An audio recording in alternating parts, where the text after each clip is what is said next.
স্থির নিষ্পলক চোখে মেয়েটাকে দেখতে দেখতে অবনীশ জিজ্ঞেস করলেন, তোমার নাম কি? মেয়েটা বলল, জুনি। তখন তুমি বললে আজই এই প্রথম এই প্রফেশনে নেমেছো? হ্যাঁ। এই ডার্টি জঘন্য প্রফেশনে এলে কেন? না এসে যে উপায় ছিল না। বাজে কথা। যে যা কাজ করে তার যতই খারাপ হোক তার একটা যুক্তি ঠিকই খাড়া করে রাখে। মেয়েটা অনেকক্ষণ চুপ করে রইল। তারপর মৃদু গলায় বলল, আপনার কি ধারণা আমি শখ করে এই নোংরা কাজ বেছে নিয়েছি? মেয়েটার কথার ভেতর একটা খোঁচা ছিল। অবনীশের চোখ কুঁচকে গেল। বললেন, এছাড়া আর অন্য কিছু করা যেত না? হয়তো অনেক কিছুই করা যেত, কিন্তু আমার পক্ষে তো তা সম্ভব ছিল না। কেন? আমি 2-3 স্ট্যান্ডার্ড পর্যন্ত পড়েছি। ওই কোয়ালিফিকেশনে ভদ্র কোনো চাকরি হয় না। অবনীশের মতো অত বড় কোম্পানির একজন ফিন্যান্স ডিরেক্টর এভাবে একটা বাজে টাইপের প্রস্টিটিউটের সঙ্গে এতক্ষণ কথা বলেন না। কিন্তু তার কেমন যেন জেদ চেপে গিয়েছিল। বললেন, কেন কেন তুমি এই লাইনে এলে সেটা আমিও জানতে চাই। জুনি এবার বলল, তাতে আপনার কি লাভ? আপনাকে বিরক্ত করেছি, সেজন্য ক্ষমা চাইছি। দয়া করে আমাকে যেতে দিন। যেমন করে হোক কিছু করে টাকাটা আমাকে জোগাড় করতেই হবে। এখনো বিচে গিয়ে চেষ্টা করলে হয়তো ওটা পেয়েও যাব। যতক্ষণ না বলছো আমি ছাড়বো না। যদি আমাকে বোঝাতে পারো নিরুপায় হয়েই এই লাইনে এসেছো, টাকাটা আমি তোমাকে দেব। জুনি দ্বিধান্বিতের মতো খানিকক্ষণ বসে রইল। তারপর বলল, আমার ছেলে ডেথ বেডে, বাঁচার আশা খুব কম।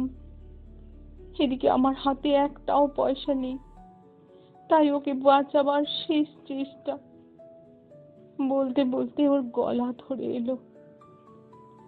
অবনীশ জিজ্ঞেস করলেন, তুমি ম্যারিড? হ্যাঁ।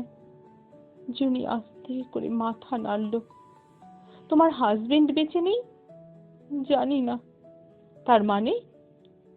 জুনি এবার যা বলল সংক্ষেপে এইরকম, গোয়ার ক্যাপিটাল পাঞ্জিম থেকে 50 মাইল দূরে একটা গ্রামে তাদের বাড়ি। ওখানকারই এক বড় লোকের ছেলে। পাঞ্জিমে তাদের বিরাট সেলের মানে শঙ্খ কড়ি এসবের ব্যবসা ছিল। ফুসলে তাকে বম্বে নিয়ে আসে। রেজিস্ট্রি বা চার্চে গিয়ে কোনো বিয়ে টিয়েও করেনি, তবে স্বামী স্ত্রীর মতো বছর 2 থেকেছে। ফুর্তি টুর্তির পর নেশা ছুটে গেলে ছেলেটা তাকে ফেলে পালিয়ে যায়। জুনির ফেরার কোনো উপায় ছিল না, কেননা ততদিনে তার একটা বাচ্চা হয়ে গেছে। বাচ্চাটাকে নিয়ে নানা জায়গায় ঘুরতে ঘুরতে শেষ পর্যন্ত একটা ঝোপড়পট্টিতে এসে ঠেকেছে জুনি। হাতের 2-4টে যা পয়সা ছিল তাই দিয়ে আর যেটুকু গয়না টয়না ছিল তা বেচে এতদিন চালিয়েছে। এখন আর কিচ্ছু নেই। তার উপর কদিন ধরে ছেলেটা মৃত্যু শয্যায়। তাই কোনো রাস্তা না পেয়ে শেষ পর্যন্ত পৃথিবীর এই আদিম অন্ধকার ব্যবসাতেই নামতে চেয়েছে সে। এক নিঃশ্বাসে কথাগুলো বলে চুপ করলো জুনি। অবনীশ বললেন, বানানো গল্প, আমি বিশ্বাস করি না। জুনি বলল, আমি মিথ্যে বলি না। তুমি যে সত্য বলছো তার প্রমাণ কি? প্রমাণ পেতে হলে আমি যে নরকে থাকি আপনাকে সেখানে যেতে হয়। অবনীশ বললেন, নরক টরক বলে আমাকে ঠেকাতে পারবে না, আমি যাব। কোথায় থাকো তুমি?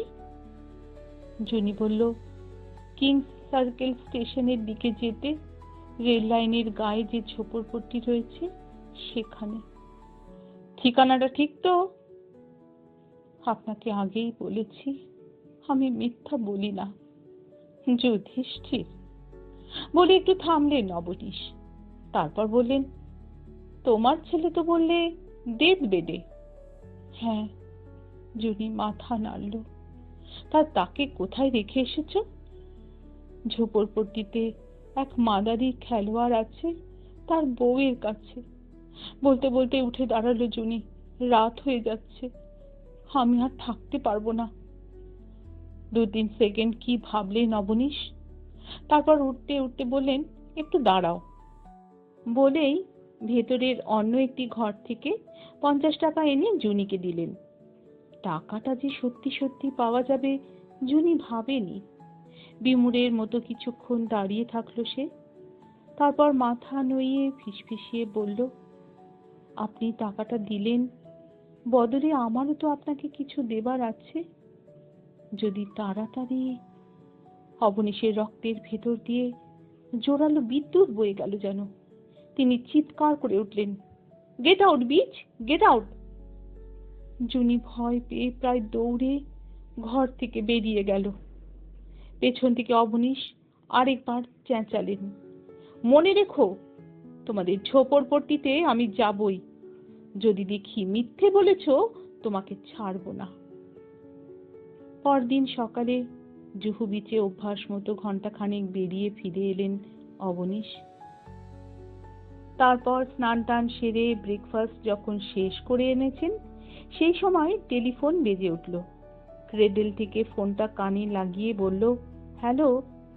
বলতেই রিসেপশনের সিন্ধি মেয়েটার গলা ভেসে এলো, স্যার, একটা লোক আপনার সঙ্গে দেখা করতে চাইছে।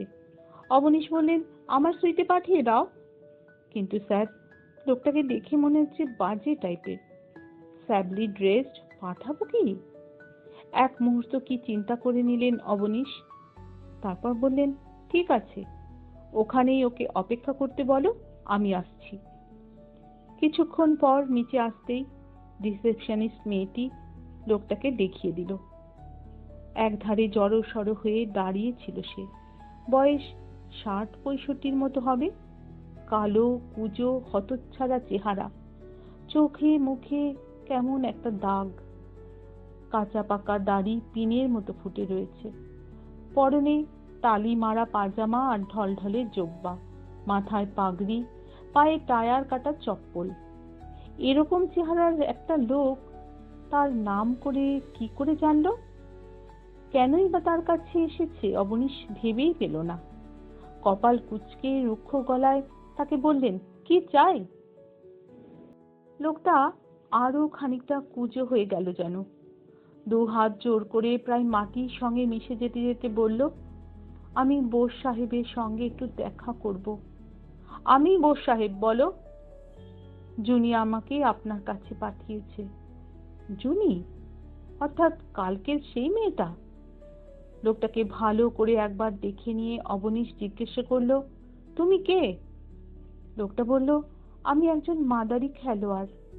জুনি যে ঝোপড়পট্টিটায় থাকে, আমিও সেখানে থাকি। অবনীশের মনে পড়ল, কাল জুনি তাকে এক মাদারি খেলোয়াড়ের কথা বলেছিল। এই তাহলে সে। তিনি জিজ্ঞেস করলেন, জুনি তোমায় আমার কাছে পাঠিয়েছেন কেন? আপনি নাকি বলেছেন আমাদের ঝোপড়পট্টি দেখতে যাবেন। হ্যাঁ, বলেছিলাম। মেহেরবানি করে হুজুর, যদি আমার সঙ্গে যান। লোকটার ধৃষ্টতায় স্তম্ভিত হয়ে গিয়েছিলেন অবনীশ। একটা 3rd ক্লাস মাদারি খেলোয়াড়, তাকে কিনা তার সঙ্গে তার বস্তিতে যেতে বলছে। কি উত্তর দেবেন অবনীশ ভেবে পেলেন না। শুধু বললেন, তোমার সঙ্গে ঝোপড়পট্টি যাব? লোকটা ঘাড় কাত করলো, জি, নইলে জুনির সঙ্গে আর আপনার দেখা হবে না।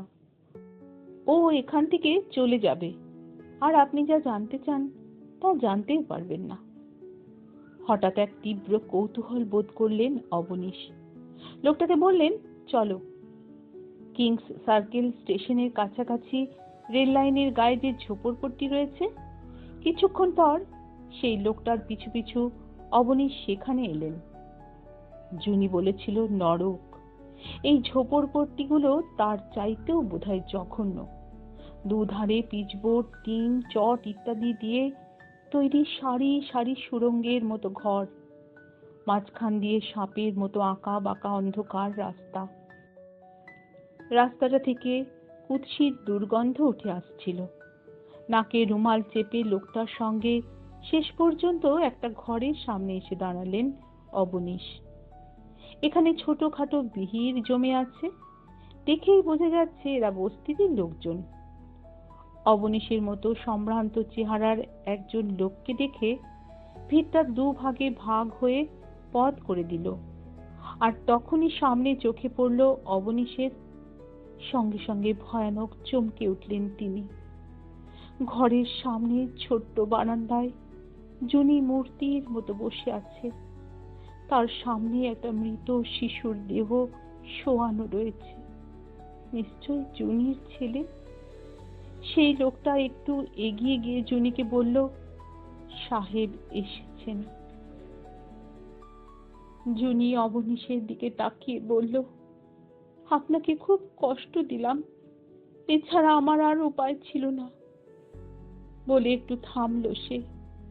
তারপর মৃত বাচ্চাটাকে দেখিয়ে বলল, কাল বলেছিলাম আমার ছেলে ডেথ বেডে। রাত্রিরে ফিরে এসে দেখি সে আমাকে মুক্তি দিয়ে চলে গেছে। এতক্ষণে ওকে গোরস্থানে নিয়ে যাওয়ার কথা, কিন্তু আপনার জন্য অপেক্ষা করছিলাম। নিজের চোখেই দেখুন, আমি মিথ্যে বলিনি।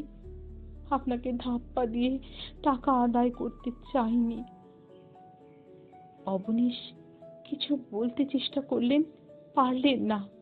গলার কাছে অসহ্য একটা যন্ত্রণার ডেলার মতো পাকিয়ে উঠতে লাগলো। জুনি হঠাৎ উঠে পড়ল। ঘর থেকে কালকের সেই 50 টাকা এনে অবনীশকে বলল, আপনার টাকাটা নিন। অবনীশ ভাঙা গলায় বললেন, টাকাটা ফেরত নেবার জন্য তো দিইনি। যে জন্য দিয়েছিলেন সে কাজে তো লাগলো না। অকারণ আপনার কাছ থেকে ধার রাখবো কেন? একরকম জোর করেই টাকাটা অবনীশকে ফিরিয়ে দিল জুনি। অবনীশ বললেন, এবার তুমি কি করবে? ভাবিনি। বলে একটু থামলো জুনি। পরক্ষণে আবার বলল, আশা করি আপনি যে প্রমাণ চেয়েছিলেন তা পেয়ে গেছেন। আমাকে নিশ্চয়ই আর ধাপ্পাবাজ ভাবছেন না। অবনীশ উত্তর দিতে পারলেন না। জুনি আবার বলল, এই নরকে দাঁড়িয়ে দাঁড়িয়ে কষ্ট করবেন না, দয়া করে চলে যান। মুখ নামিয়ে আচ্ছন্নের মতো অন্ধকার সরু গলিটা দিয়ে এগোতে শুরু করলো অবনীশ। আজকের আমার গল্প পাঠ এখানেই শেষ। যদি তোমাদের ভালো লাগে বন্ধুরা, তাহলে তোমাদের একটি অমূল্য ভালোবাসা রেখে যেও আমার এই নিবেদনটির পাশে। অসংখ্য অসংখ্য ধন্যবাদ।